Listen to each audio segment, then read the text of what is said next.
Good evening, everybody. I would like to extend a warm welcome. Combine optics, data science, and robotics to create pertinent solutions in pathology. And this is the second episode of our educative series today. And I thank everybody for taking out their precious time today evening for being with us. Red cell morphology is a cornerstone in peripheral smear interpretation, and it offers us valuable diagnostic insights into a wide spectrum of hematological and systemic disorders. In today's topic, the Morph code, interpretation of red cell clues, this will be hosted by Dr. Priya Murthy today as she takes us through a fascinating walkthrough of interpretation of red cell morphology through clues, through subtle signs, through various patterns of diagnosis of hematological disorders as well as systemic disorders. Whether you're a student who's just learning the ropes or a seasoned pathologist, I'm sure that you will enjoy today's session. A little bit of Dr. Priya Murthy again, who will be joining us today for the first time. She has completed her MD in Bangalore and is heading the laboratory and blood bank operations at Sparsh Hospital, Bangalore today. She has got a lot of passion in her field. She's an expert in the field of hematopathology, and we are very privileged to have her with us today to talk about this educative series on red cell morphology. She has more than 21 years of experience in diagnostics and the service industry, and her passion includes in the various areas of hematology, clinical pathology, and quality assurance as well. Her special interests also include bone marrow interpretation and flow cytometry. She's been a guest speaker on various platforms, including AppCon and Hematocon and other workshops as well. She has multiple publications to her credit and has also contributed to chapters in various hematology textbooks. So without further ado, because it's going to be a very nice, interesting session from Dr. Priya Murthy, I welcome you today here, Dr. Priya Murthy, and we really look forward to hearing from you.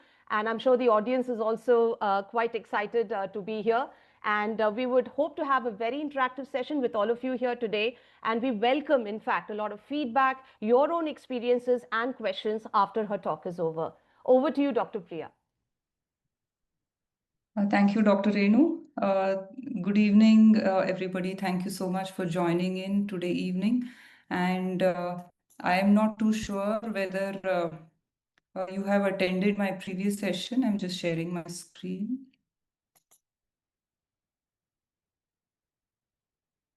I hope my screen is visible. Yes, it is visible. All right. Okay. So in the first talk, we did discuss about the basics of how to make a peripheral smear, how to stain it, and what is the correct area that you should focus on to actually identify the cells and how important a peripheral smear examination is. So, nevertheless, I would like to begin my talk with saying that despite every advancement in the technological advancement in the clinical laboratory, despite evolutions and revolutions in flow cytometry, molecular analysis, or even point of care testing, examination of the peripheral smear remains the mainstay in any diagnosis. So a drop of blood is a simple tool, but it's very important. It can tell you stories which an automated analyzer cannot. The type and cause of anemia, the likely nature of leukemia or lymphoma, cause of thrombocytopenia, whether there are any parasites there, and whether or not to do a bone marrow. So in today's talk, we'll be focusing primarily on RBC morphology, their indices correlation with the CBC analyzer histograms with some case studies. So like we discussed in the last session, the morphology of the erythrocytes depends a lot on the pathological process the RBCs are exposed to in circulation. So if they are hypochromic, that means they're inadequately hemoglobinized. If they are macrocytes, there is abnormal erythropoiesis. Normoblasts are usually seen in an irritated bone marrow, and so on and so forth. So let's actually look at some of the different types of RBCs that we see on a peripheral smear. Now, we all are equipped with modern cell counters, which give us various flags because of the presence of certain changes in the peripheral blood. So, if there are low RBC counts or a high MCV, if there are cold agglutinins, you may get a low RBC count or a high MCV, incorrect hematocrit, or MCHC. The right side of the RBC histogram will show a bump, like similar to platelets and WBC flags. You will also get a number of flags related to RBCs, and which is what we are going to focus in today's talk. So RBCs, the best place to identify the morphology is the part of the slide just behind the tail, where the RBCs just begin to overlap each other.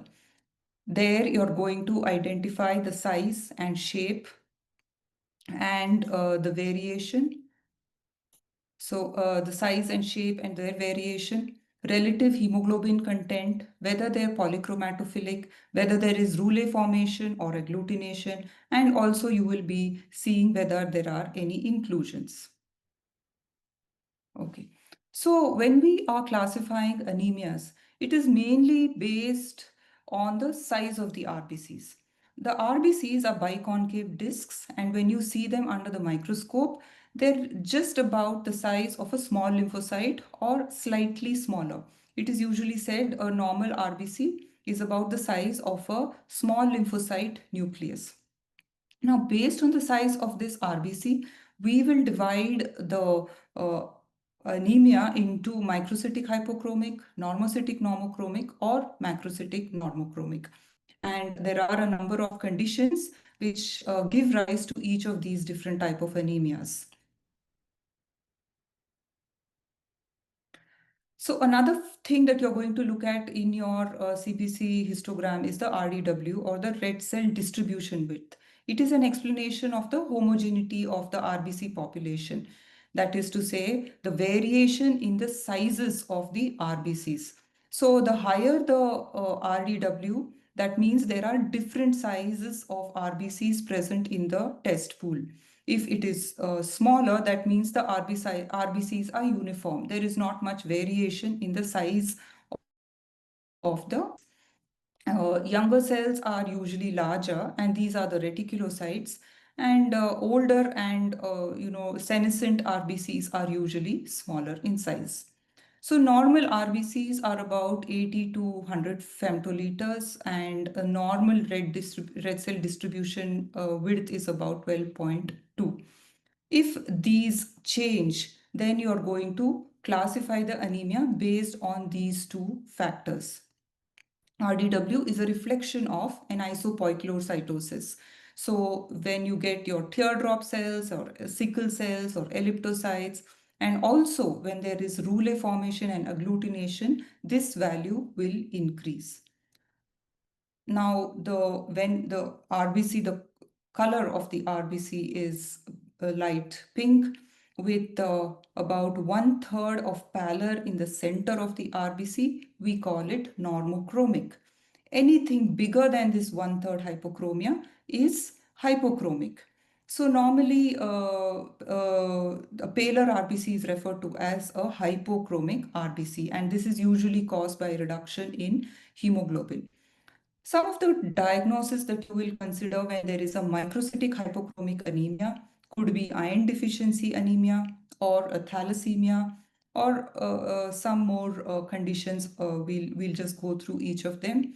So there will iron deficiency anemia and thalassemia are the most frequently encountered. And in a differential diagnosis, how will you differentiate between an iron deficiency and anemia and rule out a thalassemia becomes important.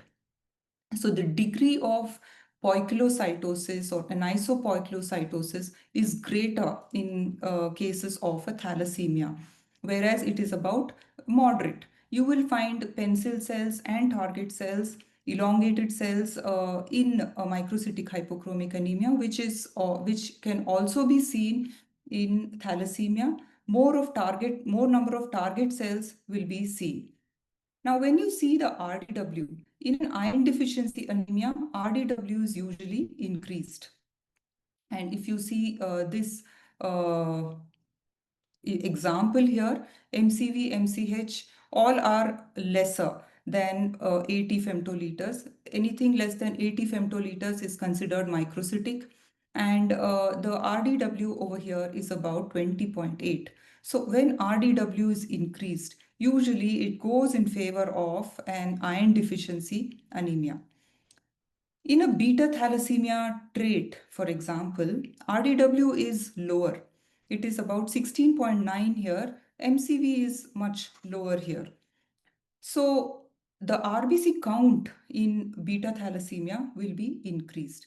So what you have to remember is in an iron deficiency anemia, there is deficient iron stores due to which RBCs are not formed. So the number of RBCs are lesser.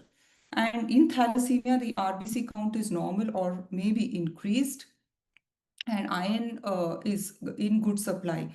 So we have a useful index which we can use to differentiate between the two, but it is not foolproof.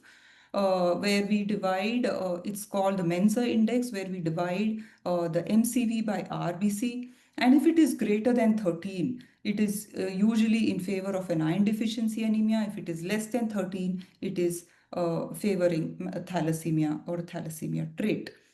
Now, these are not the only things that help you differentiate between the two. You can come across basophilic stippling. Basophilic stippling, if present, it rules out an iron deficiency anemia. It goes more in favor of thalassemia. And also you'll come across a different type of cells, fish cells and Fessa cells. So I will show you those examples which go in favor of thalassemia. So iron deficiency anemia is usually seen in stages. In the first stage, where there is an iron deficient state, the RBCs usually are still normocytic and they develop hypochromia gradually. In the second stage, cytosis predominates and it falls to less than 76 microns. And in the third stage, hypochromia supervenes. So you can actually differentiate an early iron deficiency anemia and a later iron deficiency anemia. You will also have to rule out functional iron deficiency anemia, where there is anemia of chronic disease when the iron states are normal, but they are available for erythropoiesis, but they are not incorporated. Those are the conditions of iron deficient erythropoiesis. So when you do a bone marrow, there is micronormoblastic erythroid hyperplasia in the bone marrow, and an iron stain will show nil iron stores. So iron stores should be completely nil to call it an iron deficiency anemia. So microcytic hypochromic anemias can be due to defects in the heme as well as defect in the globins. So defects in globin usually are resulting into thalassemia and hemoglobinopathy. Heme deficiency, where iron deficiency is there, it is IDA, or where there is defective utilization, we call it an anemia of chronic disease. Where iron states are normal but porphyrin synthesis is disturbed, then it leads to sideroblastic anemia. So some of the other clues that we see to differentiate thalassemia in a peripheral smear, we rarely come across this fish cell, which was initially first described by Barbara Bain, and it is similar to a teardrop cells, but one end is pointed and the other end it flares out into two small buds. These kind of cells are usually never seen in an iron deficiency state or anemia of chronic disease. Now, Fessor bodies are usually seen in beta thalassemias, full-blown beta thalassemias, which have probably undergone autosplenectomy or spleen has been removed. where the hemoglobin, the red cells show pools of hemoglobin surrounded by very pale areas. These are usually not seen in your regular Romanowski stains, but if you do a retic stain, chemical stain, they are seen as inclusions adjacent to the in the cytoplasm adjacent to the nucleus in the normoblasts. They are nothing but the alpha tetramers. So you know that beta thalassemia means there is a defect in the beta chain synthesis. So there is an overproduction of the alpha chains, and these alpha chains aggregate in the cytoplasm, and they are present in the cytoplasm of these normoblasts. Usually we come across these kind of cells in post-splenectomy smears. So dimorphic anemia is a condition where you see two different population of RBCs. This could be macrocytes with normocytes, microcytes with normocytes, macrocytes with microcytes. Here, MCV could be low, normal, or high. RDW is usually increased. And you come across these dual peak in the RBC histogram, and they're usually seen in response to any therapy that you give to treat the anemia. Also seen in blood transfusion patients, in myelodysplastic syndromes and sideroblastic anemias, you come across dimorphic anemia. So other differential diagnosis of microcytic hypochromic anemia include sideroblastic anemia, which we will talk about little in detail a little later, and also in lead poisoning. Lead poisoning is not very common, but it can be seen in children and infants. Infants who have been fed with basically where water is supplied through lead pipes. So this lead can actually, if this water is used to reconstitute the food of infants, or if the children while playing put toys in their mouth which has some paint, and these are contaminated with lead, so this leads to lead poisoning. And in adults you may come across where usually occupational exposure to lead in factories, etc. So macrocytic anemias are of two types, megaloblastic anemia and non-megaloblastic anemia.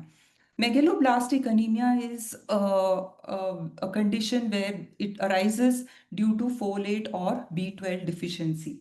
Now, we know that both folate and vitamin B12 are important for the cytoplasmic and the nuclear maturation. Any defect will affect the DNA synthesis, where nuclear maturation lags and usually cytoplasmic maturation is not so much affected. Ineffective erythropoiesis will lead to anemia, ineffective myelopoiesis will lead to leukopenia, ineffective thrombopoiesis will lead to thrombocytopenia. And there are other non-megaloblastic causes of macrocytic anemias as well, like liver disease, hypothyroidism, MDS, etc., where MCV is greater than 110 femtoliters.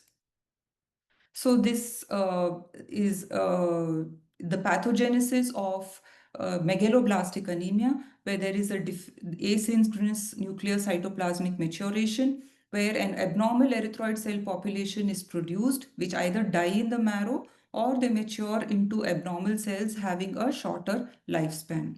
So in megaloblastic anemia, what we come across is low hemoglobin content. Reticulocyte count is reduced because of the dyserythropoietic anemia. Leukopenia, there is also associated thrombocytopenia. And severe deficiency can also lead to pancytopenia. Peripheral smear shows hypersegmented neutrophils. Hypersegmented neutrophils are, if you see more than 6 to 8 nuclear segments and should constitute about 5% of the WBC count, this we label it as hypersegmented neutrophils. We also come across these Howell-Jolly bodies, which are the remnants of the DNA of the nucleus. And you come across normoblast because of the extramedullary hematopoiesis that occurs. Then there is basophilic stippling and Cabot rings, which are all remnants of the nuclei and this shows that there is a defective nuclear maturation. So there are other macrocytic anemias as well. Anemia associated with liver disease, which gives rise to both target cells and spur cells. This is a clue. There is macrocytosis, target cells, and these are the spur cells. This occurs because of deposition of phospholipid or cholesterol on the red cell membrane. You can come across macrocytosis in uh, anemia which is responding to therapy, where there are increased number of polychromatophils. And you can also see in aplastic anemia.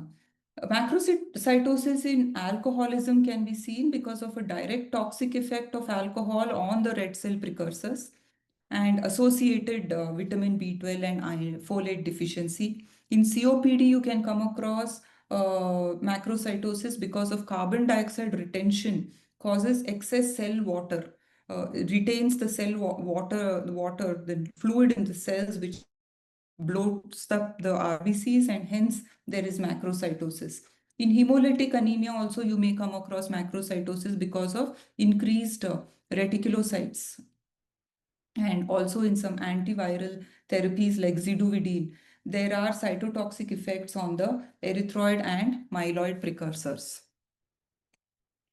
Normocytic normochromic anemia are diverse group, both hypo and hyperproliferative anemias as seen.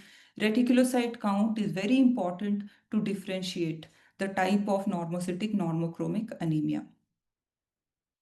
Now, hemolytic anemias are a group of anemias where there is increased red cell destruction. Normal red cells have a lifespan of 100 to 120 days, but it can go as low as 15 days. Now we know that as RBCs age, there is loss of the membrane lipids, etc. And when they pass through the spleen repeatedly, there is a removal of the glucose from the cell and the surface area reduces. So the reticuloendothelial system of the spleen identifies these subtle changes, sequesters them, and destroys them. Anemia in these cases is because of inability of the bone marrow to compensate for the degree of hemolysis, and the compensatory mechanism is inadequate, and hence so hemolytic anemia could be of two types: extravascular or intravascular. In extravascular reticuloendothelial, the spleen phagocytes the aged or senescent red cells, releases the hemoglobin, and this the iron of heme is deposited in the marrow. Globin amino acids are reused. So this iron, whatever metabolizes, and urobilinogen and stercobilinogen are excreted, as a consequence of which you will find increased unconjugated bilirubin and LDH is increased. Intravascular hemolysis is a minor pathway, and red cells are destroyed in circulation, releasing the hemoglobin, and it colors the plasma red, which leads to hemoglobinemia, and binds with haptoglobulin, which reduced haptoglobulin is one indication to say that this patient is having intravascular hemolysis.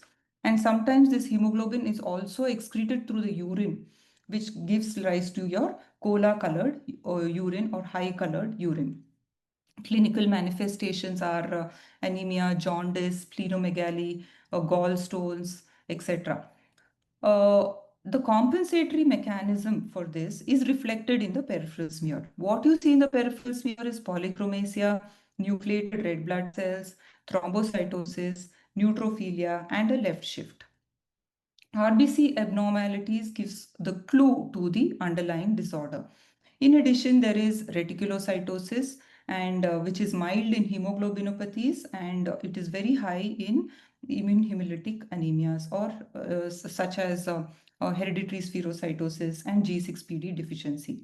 Marrow will show erythroid hyperplasia.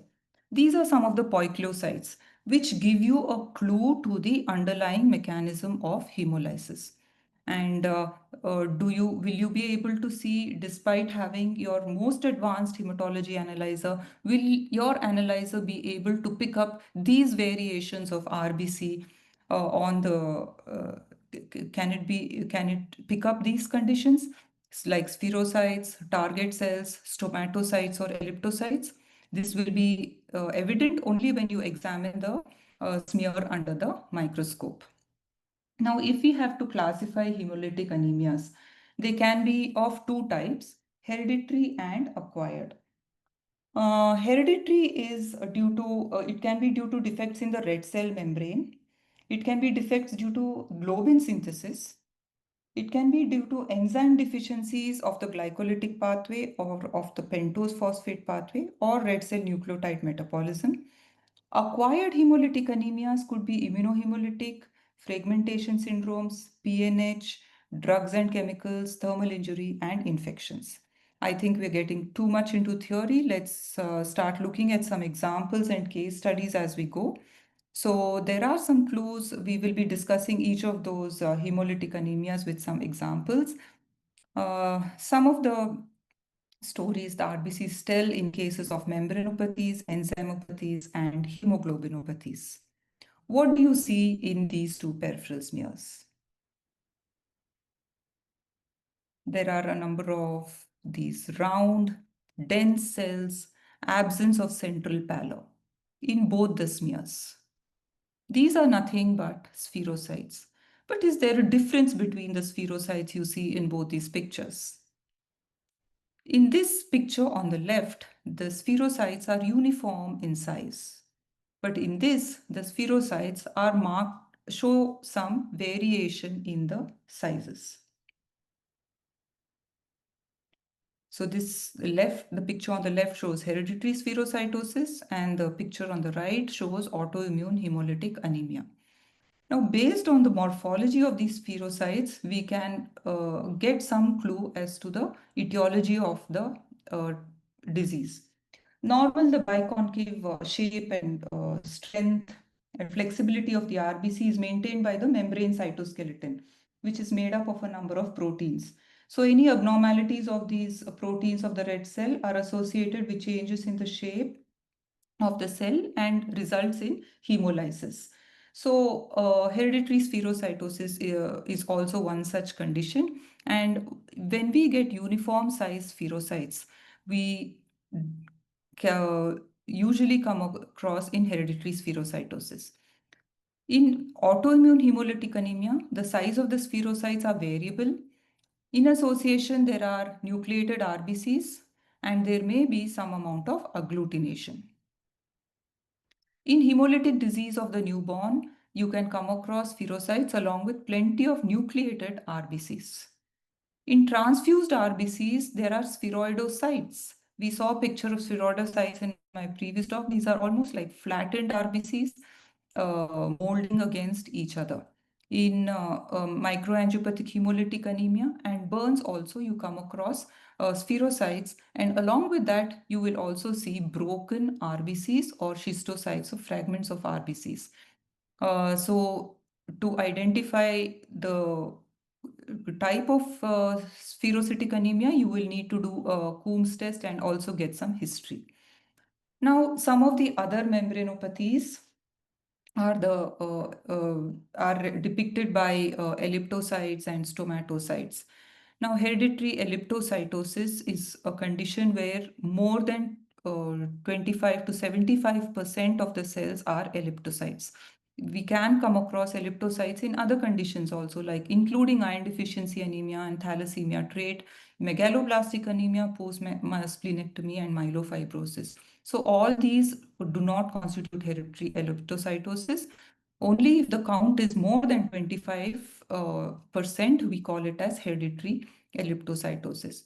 Stomatocytes are RBCs where there is a slit-like pallor like a mouth or a stoma in the RBC. And this usually is seen in a Southeast Asian population. And more than 30% of these cells should show these cells in order to call it as hereditary stomatocytosis. Let's look at a case. First case is of a 27-year-old doctor, complains of weakness of 4 days. Hemoglobin is 10, total count is mildly elevated. MCV, MCH are normal. RDW is mildly increased. Platelet is normal. Reticulocyte count is increased to 11%. So, looking at the CBC printout, you will call it a case of normocytic normochromic anemia. When we look at the peripheral smear, what are these different types of cells the arrows are pointing to? Spherocytes, polychromatic cells, and these are bite cells. And these are another kind of cells which are called blister cells. So bite cells and blister cells. Now, what is the difference between the two? Bite cells is when a portion of the RBC has been bitten off by the spleen, the phagocytes in the spleen, and has bitten off. This is a bite cell. Now, this blister cell is when a portion of the hemoglobin has formed a coagulum and has separated from the membrane of the RBC. These are the blister cells. Where do you come across these kind of cells? These are seen in glucose 6 phosphate dehydrogenase deficiency or G6PD deficiency. Now we know that G6PD is the first enzyme in the hexose monophosphate shunt pathway, and it protects the red cells from oxidative stress and oxidative injury. A deficiency of G6PD will cause hemolysis following any drug intake or any chemical exposure or infection. Then Heinz bodies are seen in the early phase of the hemolytic episode, and these can be picked up on your supravital stain. These are the Heinz bodies. And when these RBCs pass the spleen in circulation, the phagocytes bite off these Heinz bodies and give rise to the blister cells. So in our case, this patient was on dapsone therapy and hence had developed anemia. Another case of a 22-year-old tailor. He gets tired very soon, appears pale, spleen is just palpable. Hemoglobin is low, MCV is low, RDW is increased. Now, what we come across in the smear are microcytic hypochromic RBCs. There are some normocytes as well. Plenty of them show basophilic stippling. Now, because of this basophilic stippling, a diagnosis of lead poisoning was made. But when we examined the patient's brother also showed similar morphology. Blood lead level was performed, and it was found to be normal. An isopropanol test also was performed, which is a very important part of hemoglobinopathy screen. So a hemolysate is made from the washed red cells and is examined for precipitate after incubation with isopropanolol. Any unstable hemoglobin will precipitate. So this patient was found to have a pyrimidine 5 nucleotidase deficiency, which was the result, which caused the basophilic stippling. The abnormally aggregated ribosomes due to pyrimidine 5 nucleotide deficiency showed up as basophilic stippling. Now, hemolysis occurs because of the lack of enzyme causes accumulation of primitive nucleotides which disrupt the cell function. Basophilic stippling is seen in a number of other conditions as well. Like we discussed, lead poisoning it is seen, and in beta thalassemia. AML, ALL, and CML also shows basophilic stippling. One thing to keep in mind is the smears should be performed immediately after collection. Otherwise, prolonged storage of blood in EDTA, you will tend to lose the basophilic stippling. So all enzymopathies do not have characteristic morphology. There is pyruvate kinase deficiency also, where it is an inherited disorder affecting RBCs. Hemolytic anemia is seen with moderate to severe complications, and there are no diagnostic red cell changes in the blood film except an increased number of reticulocytes and presence of acanthocytes. Now we'll look at the briefly the hemolytic anemias occurring due to hemoglobinopathies and thalassemias. Thalassemias we know are of different types: beta thalassemia, alpha thalassemia, and there are also other thalassemia syndromes like HBS thal, HBE thal, HBD thal, etc. Delta beta thal. Now, beta thal is of four types: thalassemia major, intermediate, trait, and minima. Alpha thalassemia is of three types: hydrops fetalis, HBH disease, and alpha thalassemia trait. So here there is in beta thalassemia there is extravascular hemolysis due to accumulation of alpha chains, and anemia results in increased erythropoietin secretion resulting in erythroid hyperplasia, also giving rise to extramedullary hemopoiesis, and that is why you see normoblasts in the peripheral smear. Hemoglobin F also is increased. Whatever said and done, the diagnosis confirmation of these thalassemias will happen after you do HPLC only or genetic studies. Morphology alone cannot be diagnostic of thalassemias. There can be combination of sickle beta thal as well, where you come across these target cells, sickle shaped cells, and normoblasts. Now, in a sickle cell disease, if you do a HB electrophoresis, you'll find two nice peaks of HBS and HBF. So, whenever there is an these conditions are associated with increased hemoglobin, fetal hemoglobin as well. In HBC disease, you sometimes come across these rhomboid hemoglobin C crystals in addition to the target cells. These are some clues to tell you that there is a hemoglobin or underlying hemoglobinopathy, and you will advise for HPLC studies. Some pictures from a thalassemia major case is showing severe anisopoikilocytosis. This much of anisopoikilocytosis is usually not seen in iron deficiency anemia. There is a microcytic hypochromic blood picture, target cells, teardrop cells, nucleated red cells, etc. So this much is usually not seen in iron deficiency anemia, and if you come across basophilic cell stippling, it rules out iron deficiency anemia.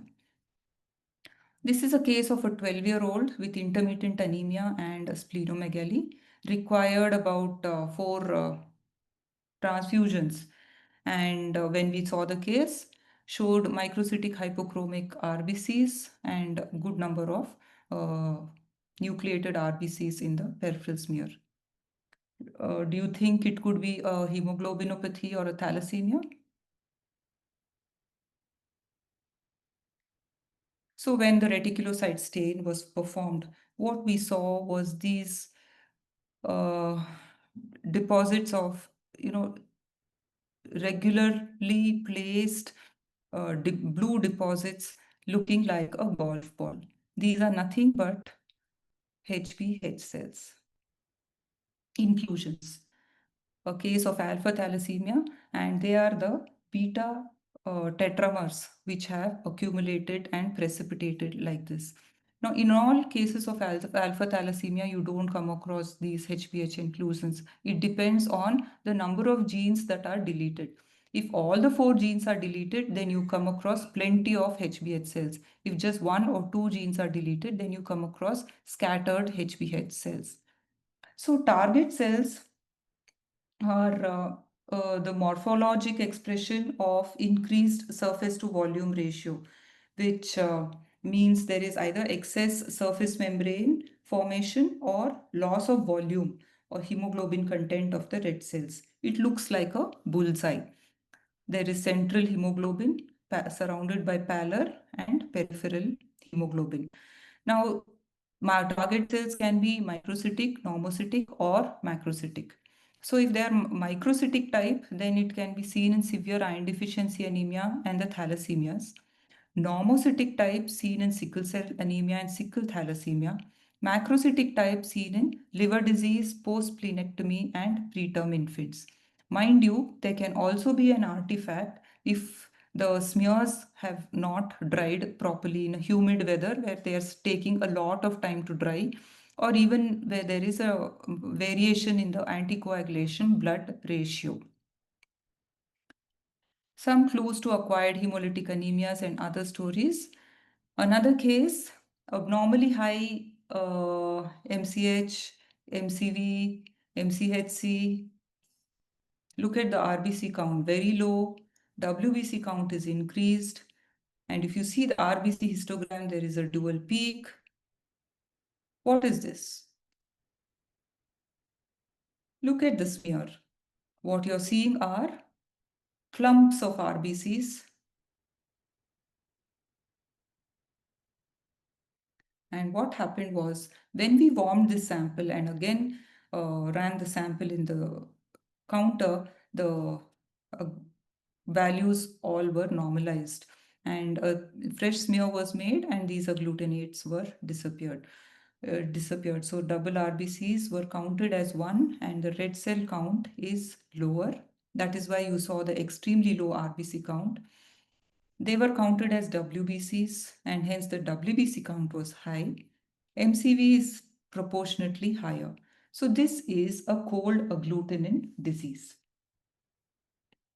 What are the other clues to this condition? Tight clusters, polychromatophils, spherocytes, and nucleated RBCs. Now you are going to differentiate this from another case. These are also RBCs stuck to each other, but it looks like they're not clumps like what we are seeing here, but they're stacked upon one upon another, just like a stack of coins. And this is known as rouleau formation. If you see the background, there is a pinkish hue to the background, and that gives you a clue that there is an increased protein level there. And you may come across some plasmacytoid cells. What is this? This is a case of multiple myeloma, and can this RBC rouleau formation can also be seen in other conditions of hypergammaglobulinemia, acute inflammations, and aplastic anemia as well. Schistocytes are just a little word about immune hemolytic anemias. Antibodies are attached to the red cells. These antibodies get attached either in a low temperature or in a high temperature, in a normal temperature. Low temperature are the cold antibodies where they get attached to RBCs when RBCs are exposed to extreme cold of 0 to 10 degrees, and they dissociate when temperature is raised. They also bind to complement. Whereas the warm antibodies, they bind only at warm temperatures of 37 degrees and do not bind to complement. Depending upon the avidity of the red cells, whether at a cold temperature or warm temperature, they are called as cold antibodies and warm antibodies. Alloantibodies get transfused across the placenta, and autoantibodies are formed in response to extrinsic antigens.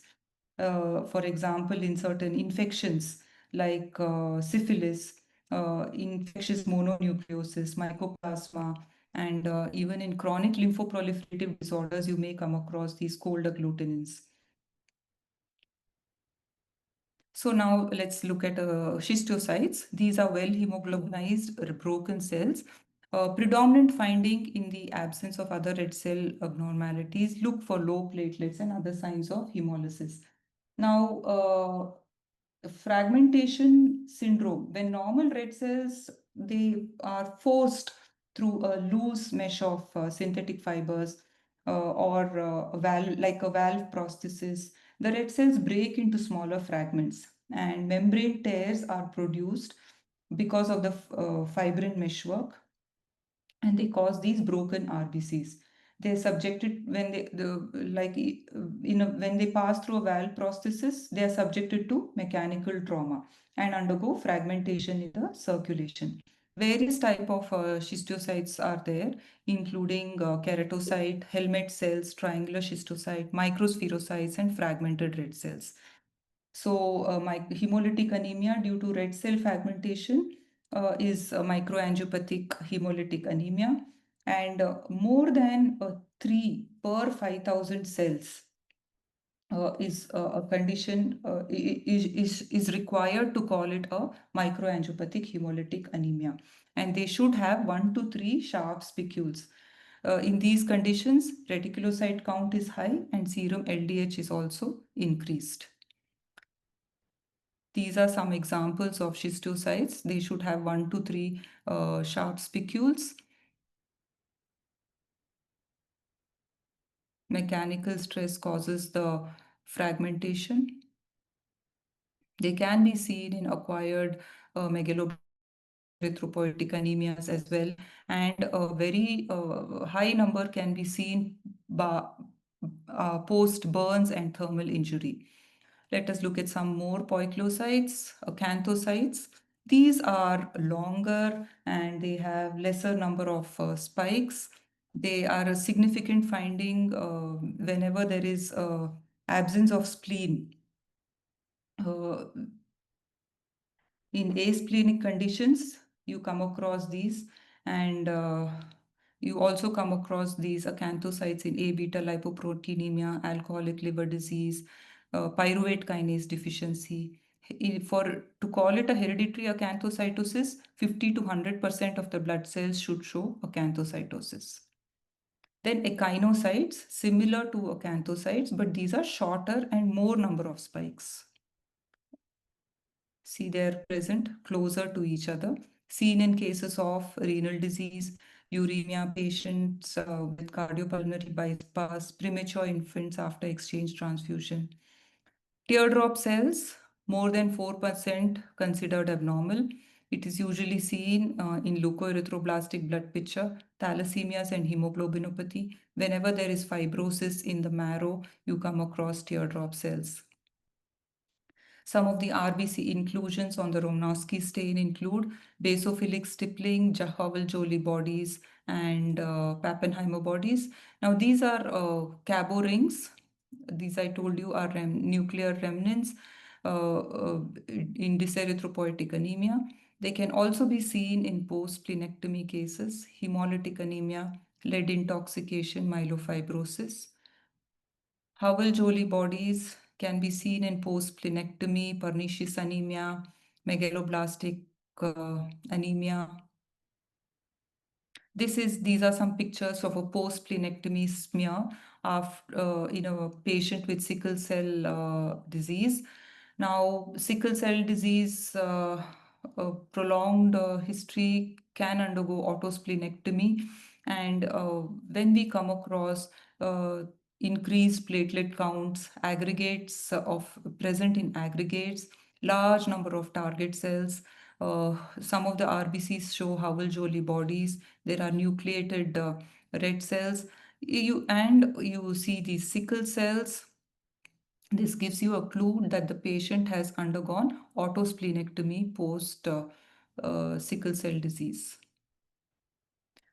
Another case, this is a 72-year-old lady presented with weakness and pallor of 5 years, and an examination showed a small spleen. There was no liver and lymph node palpable. Clinical impression was a deficiency anemia. She has taken some supplements as well, iron, B12, and folic acid therapy also. Look at the histogram. It has 2 peaks here. So it means that there is a dual population of RBCs. MCV 74, platelet is slightly increased. Is it a case of iron deficiency anemia? But ferritin was done and it was normal, or increased rather. And last blood transfusion was done 6 months back. But why is there a dual RBC population? Typical dimorphic blood picture. Reticulocyte count was 1%. Bone marrow was advised. We found erythroid hyperplasia, and the iron stain showed these deposits around the nucleus of the intermediate, early and intermediate normoblasts, which are the ringed sideroblasts. This is a case of sideroblastic anemia. Sideroblastic anemia, there are enough iron is available, but the protoporphyrin synthesis is inadequate. So there is a defect in the incorporation of iron into heme. Iron accumulates in mitochondria, and these granules show this ring-like fashion in an iron stain. It could be hereditary or acquired. Since this patient, it was a case of acquired sideroblastic anemia, and acquired could be due to multiple causes like anti use of antitubercular drugs, copper deficiency, excessive zinc, and even alcoholism can cause secondary sideroblastic anemia. So, to summarize, now we are going back to the first slide we discussed microcytic, macrocytic, and normocytic. So, if you have to remember what are the causes of microcytic anemia, it is most importantly, it can be remembered as thalassemia, anemia of chronic disease, iron deficiency, lead poisoning, and congenital sideroblastic anemia. Now, the first three cases are more common, the last two are less common. So, to differentiate thalassemia from iron deficiency and anemia of chronic disease, you have to look for coarse basophilic stippling, which is present only in cases of thalassemia. But basophilic stippling, I told you, is also present in lead poisoning, myelodysplastic syndrome, and in post chemotherapy cases. To rule out alpha thalassemia, you're going to look for H bodies, but H bodies are not always evident, and it depends if there is a combination of alpha thalassemia with it combined with other hemoglobin diseases, then it is difficult to get these H bodies. Or if it is only a single gene deletion, we may not get H bodies. So, whatever said and done, the RBC count, RDW just give you clues that this could be a thalassemia. Confirmatory will only be done with uh, HPLC studies and molecular testing. Normocytic anemia can be due to blood loss, decreased production, or hemolysis. In blood loss, we come across polychromasia after 12 to 24 hours. Morphology, if it is a reduced production of RBCs, the morphology is normal when the cause is extrinsic, like low erythropoietin in patients with renal failure, where RBC morphology is normal. But if the cause is intrinsic, such like myelodysplastic syndrome or hemolysis, RBC morphology will give you some clue to the underlying cause of disease. And if there are presence of too many poikilocytes, the type of poikilocytes will also give you a clue as to the nature of hemolysis. Macrocytic anemias are of two main types, megaloblastic and non-megaloblastic. Medication can cause both the macrocytic anemia. RBC agglutination, when present, will give rise to spurious macrocytosis. Reticulocyte count, increased reticulocytosis count will also give rise to macrocytosis on your CBC analyzer. In megaloblastic anemia, there is oval macrocytosis, severe macrocytosis, nucleated RBCs, and a left shift of the WBCs. In non-megaloblastic causes, there is more of a round macrocytosis. So, assessment of RBC morphology can be the best tool to recommend clinical and laboratory follow-up in a patient with anemia and to select the right test for definitive diagnosis. I would like to thank my professor, Dr. Tejinder Singh, for sharing me some of his pictures. And with that, we also now understanding the poikilocytes, the different types of RBCs, do what I think is moderate, somebody else may think it is severe. The degree of poikilocytosis, for example, or the schistocytes, what I think it is significant, somebody may think it is insignificant. So there is a need to have a global consensus for grading the blood cell abnormalities and blood film reporting as per good lab and clinical practice, and the Indian Society for Indian Society Standardization, Indian Council for Standardization in Hematology provides these guidelines for standardizing the blood cell morphology assessment, including the nomenclature and grading. We will look at these along with some of the other ICSH guidelines for the other WBCs in following talks. And with that, I end my talk. I'm open for questions. And if Dr. Renu is willing to share some cases, I would love to listen to her as well. Thank you, Dr. Priya. Indeed, it was a very invigorating and extensive, elaborate session and a complete justification to the different kinds of patterns of RBC morphology that we get to see in peripheral blood smear interpretation. I don't think anybody could have done a better job than you on this. I'd like to, I think you have shown most of the cases. Predominantly all of the cases that I could have also thought about. So I'm not going to be extending my time on this and showing some cases, at least for today. But yes, I would like to definitely, extend a hearty gratitude and welcome to some of the stalwarts who are present here today in our talk. Dr. Tejinder Singh, welcome, sir, and thank you so much for being in the session here today. It would be nice if you could share a bit of feedback or comments or something from your expertise, which would definitely benefit the rest of us over here today. We'd love to hear from you.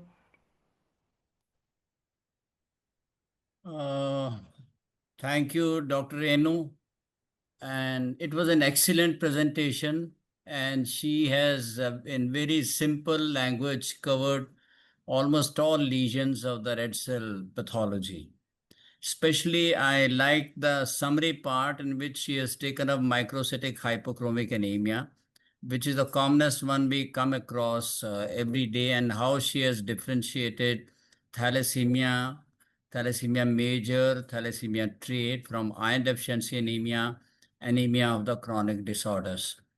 The illustrations were very nice and those were quite informative. So I think overall it was a great presentation. Thank you so much, Dr. Priya, and thank you, Dr. Renu, for organizing it. Thanks a lot. Thank you so So much, thank sir, you for so your much valuable for joining. I'm yes. so happy to have you here and listen. I'm so thank you so much, sir. Sorry, Dr. Renu, I cut you. No, that's all right. It's all we are a community here, and it's such a happy thing to see that all of us who are practicing hematology with such rigor and interest are under one roof here today. It's very heartful to see that all of us are here today. And moving on to the next person from whom I would really like to hear is Dr. Madhusudan Sangvi. Thank you very much, sir. Dr. Madhusudan Sangvi is the owner of Sangvi Laboratory from Mumbai.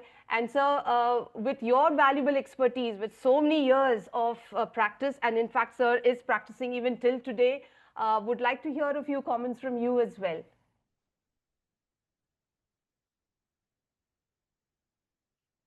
Sir, I think you're on mute. If you'd like to kindly unmute yourself. Thank you very much, Renu, Dr. Renu. I'm very much happy to see all the slides which we are getting day-to-day practice.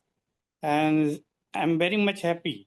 And with the help of AI, SigTuple machine, we are more grateful for the analyzing the blood smear picture. Dr. Madhusudan, today, since it's an educative session, from your experience, did you recollect some of the things that were shown today by Dr. Priya in your practice, and how do you relate with it? Was it exciting for you to have a look at what we demonstrated today in the case studies? And did you find that if you'd like to have some comments on that as well? See, on the peripheral smear, we can see lots of clue, especially those thalassemia, then hemolytic anemia, then cirrhosis of the liver, lots of disease, renal failure, we can differentiate from the smear study. Absolutely. So I'm very much excited to see all the talks. Thank you very much. Thank you very much, sir, for your kind comments. Dr. Gopal Krishnan Nair, from the River Hospital in Pondicherry, in dealing with veterinary medicine, and a great stalwart in his field. He's been a continuous attendant who has been attending our webinars, not just this session, but our earlier sessions as well. Again, with a lot of interest in hematopathology, but in the veterinary space. So would you like to add a few of your opinions on today's episode? We would love to hear from you as well.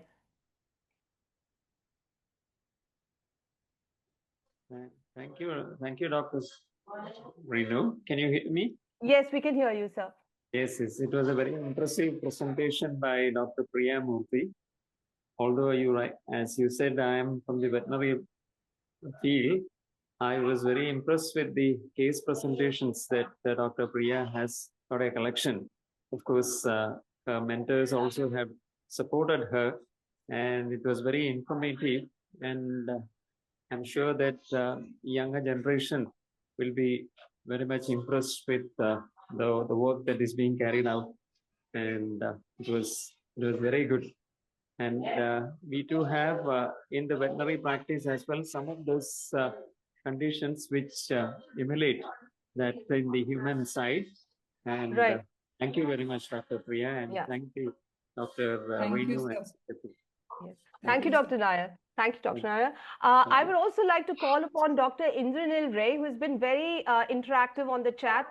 If you go and see on the chat, he has been giving us some of the diagnoses as well as Dr. Priya Murthy was showcasing the cases. Dr. Indranil Ray would like to hear from you as well.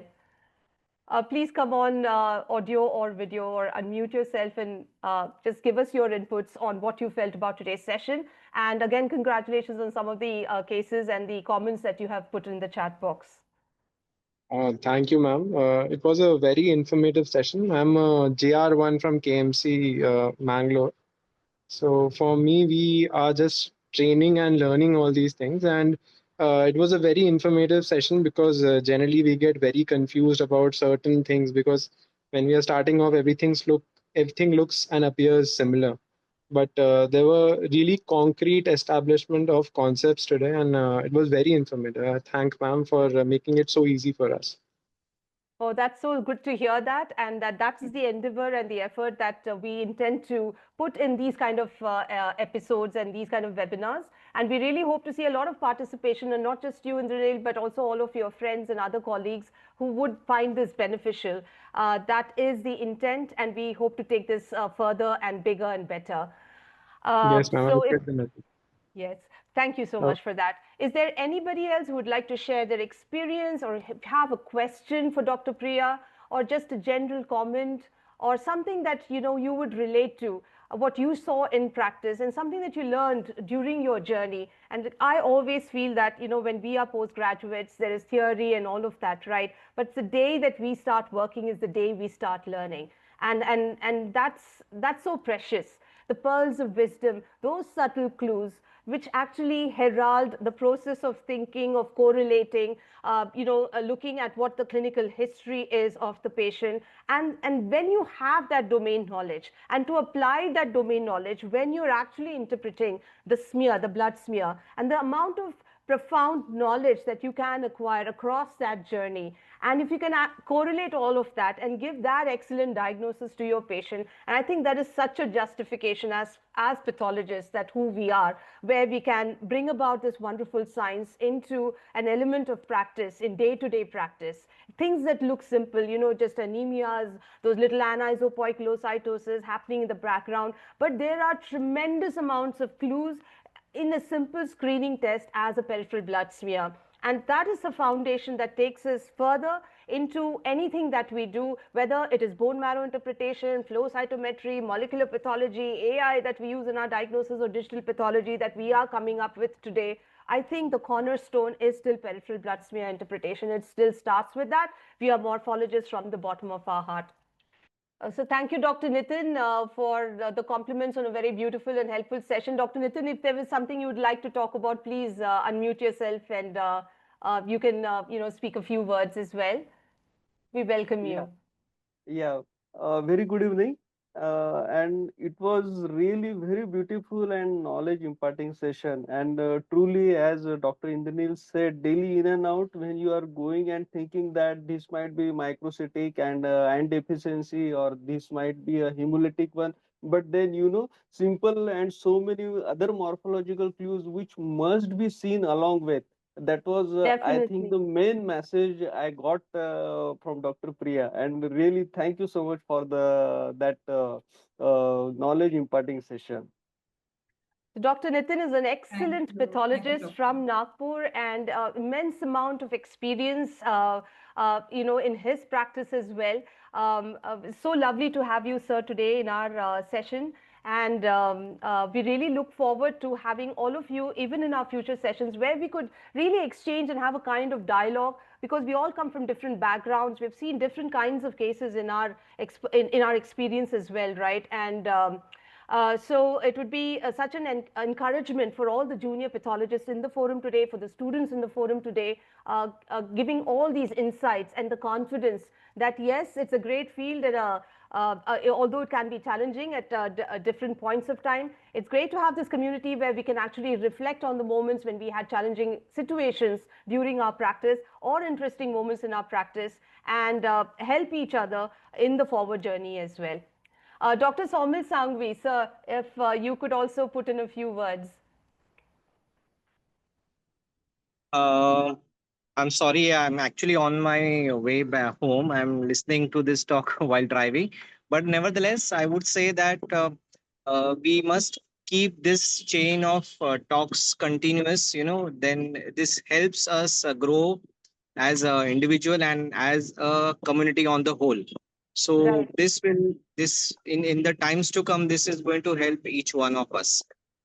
definitely. Thank you so much for that. Is there anybody else in the audience who would like to share a perspective or a thought?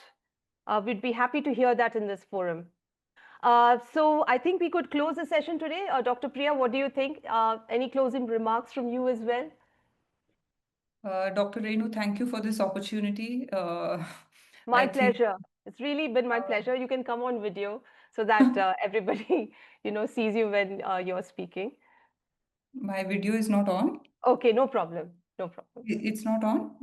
No, we can't see you. We cannot see you. But it is on here. I'm Okay. not too sure why. Okay. Not an So issue. it was a wonderful opportunity for me, actually, to read a lot in order to prepare for this presentation as well. Thank you for giving me this chance, and thank you for the feedback from all the seniors and colleagues sitting in this forum. Thank you so much, and looking forward for the future Yes, for the session. next session. Watch out for the next session. It's going to be all about WBC and some interesting cases coming up again. And we'll try to make it as beautiful as possible for all of you. We expect more audience in the next episode. More before leaving, I would also like to thank Mr. Manohar Daka, who is from SigTuple and has organized everything from the back end for us. Without his help, this would not have been possible. Thank you so much, Manohar Daka, for this. And wishing you all a wonderful weekend ahead, and looking forward to the next episode, which we will be putting up on LinkedIn, as well as personally sending it in the emails to you about the future sessions. And we will definitely connect very soon. Thank you, everybody, and have a great Saturday and a great weekend ahead. Thank you, Dr. Renu and SigTuple. Bye. Bye-bye.